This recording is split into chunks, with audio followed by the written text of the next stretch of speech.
Hey guys, and just welcome back to another video. I thought it's about time I did a sort of a bit of a part 2 to my July DVD Blu-ray update for 2012. I thought I might try a bit of a different angle today, just to get a bit better lighting. I think that's the main sort of reason, really. Yeah, so I've got what have I got here? Got one Blu-ray digibook, and then just four DVDs. So I might start perhaps with the more sort of popular ones, and then we'll sort of go perhaps into the bit more obscure stuff I think. First one I've just bought a big pile of David Fincher films. So first one I got there is the Game, which I think I've seen it a long time ago. I think. Essentially, you've got Michael Douglas and Sean Penn, two brothers.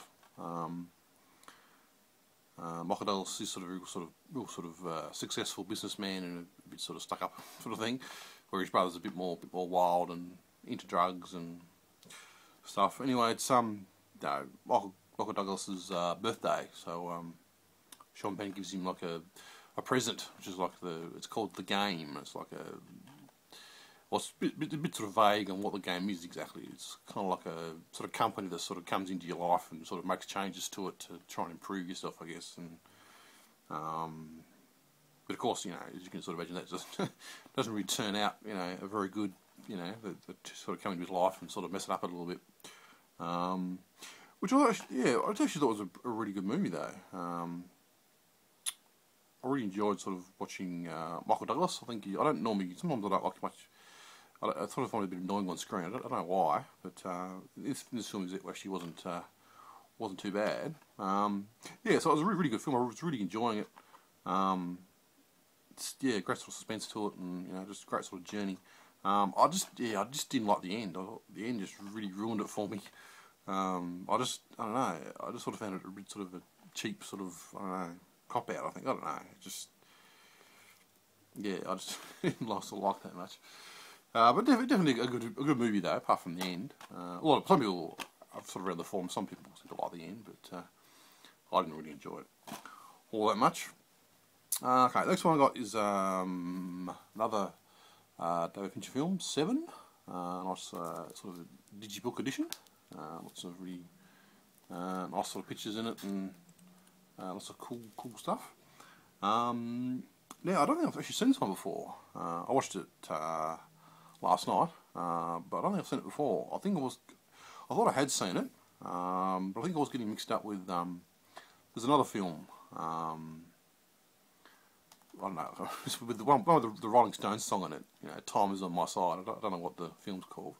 Sort of supernatural, sort of crime type, murder type movie. This was actually good too, apart from the end. I didn't like the end on this one either. But yeah, just, you got, who's in it? Morgan Freeman, Brad Pitt. Basically, they're just it's like a serial killer on the loose, and they've basically just got to, try and push the puzzle pieces together and try and work out who it is, and try and save all the victims, because it's like seven. There's going to be 7 murders, obviously, for the the 7 deadly sins. You got greed and sloth and all that sort of stuff. But yeah, I thought this is a really good movie. Lots of atmosphere to it. Just great dialogue and very intense, and definitely a really good movie. Again, I didn't like the end much. I don't know. It's really sort of building up, and it's a real sort of smart sort of thriller, and there's obviously the killer's obviously very smart and devious and brutal, and it just sort of building up, and then the end was just, I don't know, it just sort of fell a bit sort of flat for me. I mean, obviously, I suppose the end does make sense, and it does sort of tie everything together, I suppose. But yeah, I don't know. It just sort of was building up, and then it just sort of had this real sort of quick ending, and it didn't really, I don't know. But I'm just reading on the back. It's actually got an alternative ending, which I didn't realise that, so I might perhaps just watch that. See if that makes much difference. Okay, so that's also we've got I've got a big pile of David Fincher films. Curious Case of Benjamin Button's, Fight Club, and then also I also bought The Social Network again. These all came in a pack, so I'm selling all these in the one on another eBay deal, which I got. So I got them. I haven't watched the other ones though. Yep. Okay, next one I've got is a few DVDs. We've got James Bond, A View to Kill. It's supposed to be Roger Moore's last film. Also stars Christopher Walken, Tanya Roberts, and is it Grace Jones? She's like I think she's like an artist. She's very sort of out there, and she's in the movie as well. Yeah, I've heard this is supposed to be probably the worst James Bond movie out of the lot, I reckon. But I didn't think it was that bad. I thought it was quite an enjoyable movie. I couldn't really see anything majorly wrong with it.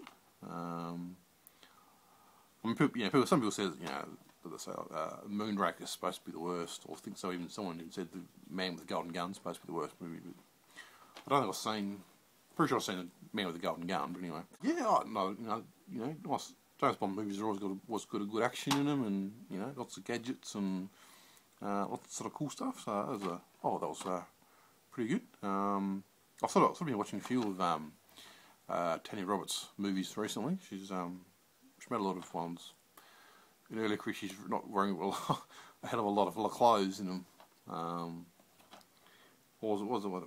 The Beastmaster, kind of like a Conan type, barbarian type, B grade type movie, which I thought wasn't too bad. And she was also in another movie as well. I can't remember what that was called, but anyway. Yes, that wasn't too bad. The next one I got was one called The Debt Collector, with Billy Connolly and Ken Scott. I think it came out in 1999, I think it was. This is definitely a really good film, really gritty and very sort of depressing type film, I guess.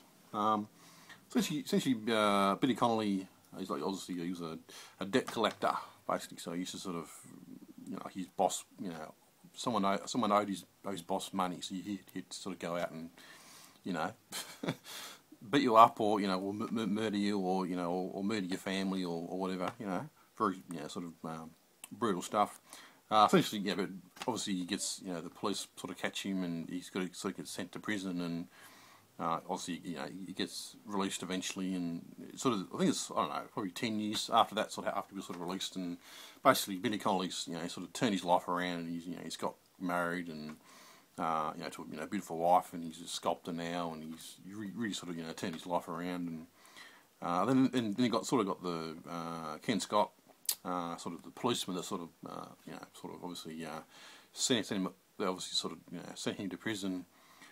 He's a bit sort of, I don't know, a bit sort of bitter and twisted about it, and just sort of thinks that Billy Connolly's shouldn't have such a wonderful life as such, and I think mainly because he's sort of, if you sort of compare his life, Ken Scott's life, to Billy Connolly's life, he's a policeman, he's low income, and he doesn't have a wife, he's a bit sort of depressed, and where Billy Connolly was obviously he's a criminal, and he's got a beautiful wife and money, and sort of successful now, sort of thing. So I think Ken Scott's obviously a bit sort of pissed off at that, and essentially the film's about just sort of him sort of coming back into Billy Connolly's life and basically just trying to ruin Billy Connolly, and trying to remind Billy Connolly publicly about all these horrible things that he used to do to people, and it's basically just not letting him forget what happened, sort of thing. But it's very gritty and depressing film, and a lot of stuff sort of on screen that you don't normally sort of see in films. Like there's a sort of scene where I don't perhaps spoil it, but Billy Connolly's wife's son sort of dies, and so basically she's really upset and just totally distraught, and can't sort of look after herself, and so Billy Connolly has to sort of help. Well, if she wants to go to the toilet, he's got to help her to go to the toilet, pull her panties down and wipe her ass, which you sort of see on screen, and it's just a sort of example perhaps of sort of how gritty it can be in certain scenes. But yeah, I definitely thought it was a really good film. Perhaps a bit short, perhaps. I could have perhaps a bit longer, I don't know. Could have done with me perhaps being a little bit longer. But yeah, that's definitely if you're Billy Connolly fan, definitely, or even just a good sort of gritty crime drama type movie. It's definitely worth a watch. This one's a bit of an old classic, black and white sort of film noir type movie. It's called The Dark Corner, which has got Lucille Ball in it, and who's the other main guy? William Bechstein, I think it is. Bendix? Yeah, William Bendix, however you say his name. Yeah, this is a sort of old black and white movie. Not sure when it came out. Doesn't think it's going to say. Yeah, I thought it was pretty good. Essentially, you know, you got William Bechstein. He's like a sort of a private eye, and you think he's sort of, you know, from his past, he was sort of framed for murder by his ex partner, and you know, he's been released, and he's, you know, trying to turn his life around, and he's like a you know, like a private eye now, and Lucille Ball is like his brand new sort of secretary, and then of course he sort of gets this strange man hanging around, and you know, so I think he's, but well, he's sort of his past comes back to haunt him, sort of thing, and he's got to try and find out, you know, who this man is, and you know what.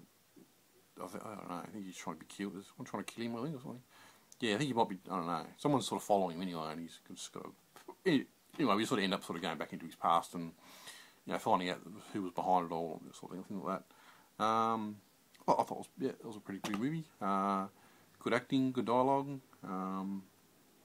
Lucille Ball, I thought, she was nothing really wrong with her acting, I suppose. It was just, I think she's a very sort of famous person, so I think it's a bit hard to sort of, you know, sort of see her out. She's more, obviously, she's also a comedy person, so I think it's sort of perhaps a bit hard, perhaps, for me to see her in like a sort of serious sort of crime type movie, you know. So I didn't perhaps quite get her her motivation too. She's like a brand new secretary to the private investigator, and she just sort of, I don't know, he's sort of being, you know, all these bad men are after trying to kill him, and but she really sort of sticks by him and helps him out, and I don't know, it just sort of seems a bit I don't know, far fetched, I think. You know, if it'd been like, you know, he'd been her wife or something, or girlfriend, it might have been a bit different, but she's just got a secretary, she's only been there, or it appears to have only been there for a few days, so it's, I don't know, it just sort of didn't quite get the motivation for that. But anyway, last one I got was actually a French film, which I've had in my collection for a while, and I watched it, I think I watched it six months ago, and I just absolutely loved it. I thought it was just a fantastic film, and I watched it again, I think last week, and it's called The Apartment. It's a really good movie. I don't want to sort of explain too much because I don't sort of necessarily want to spoil it all. But it's essentially it's a film that sort of watch half of it, and then the second half you start watching that, and then you realise that the first half wasn't necessarily what was happening, wasn't necessarily what you thought was happening, sort of thing. If that sort of makes sense. But yeah, it's different. It's sort of about a guy, and it's about sort of him and sort of three women basically. He's got his wife, and he's still sort of in love with one of his ex-girlfriends, which they were said had this sort of, you know, really good relationship, really good romance, I suppose. And then all of a sudden she just sort of leaves him, sort of thing, and she just sort of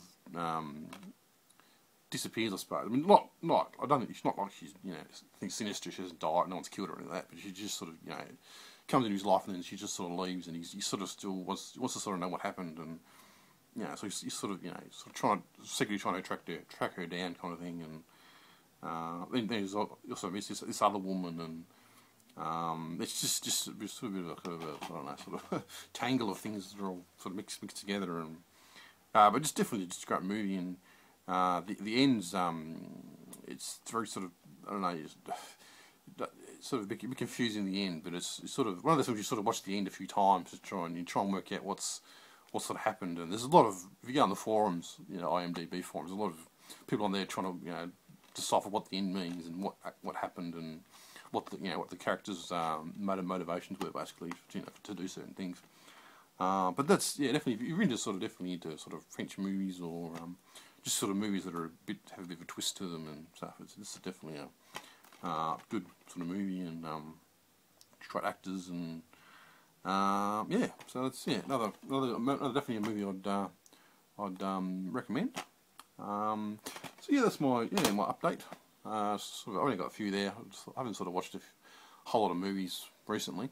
Yeah, if you want to make some comments about down below, I should be bringing you back. I think next week I should be doing a 3-part part series on something, not movie related. So, but I won't sort of spoil what that is yet. But hopefully, some people might find that interesting. I don't know. Some people won't probably. But anyway, yeah. So thanks for watching. Leave some comments below. That'd be great. And until next time, I'll see you later. Bye.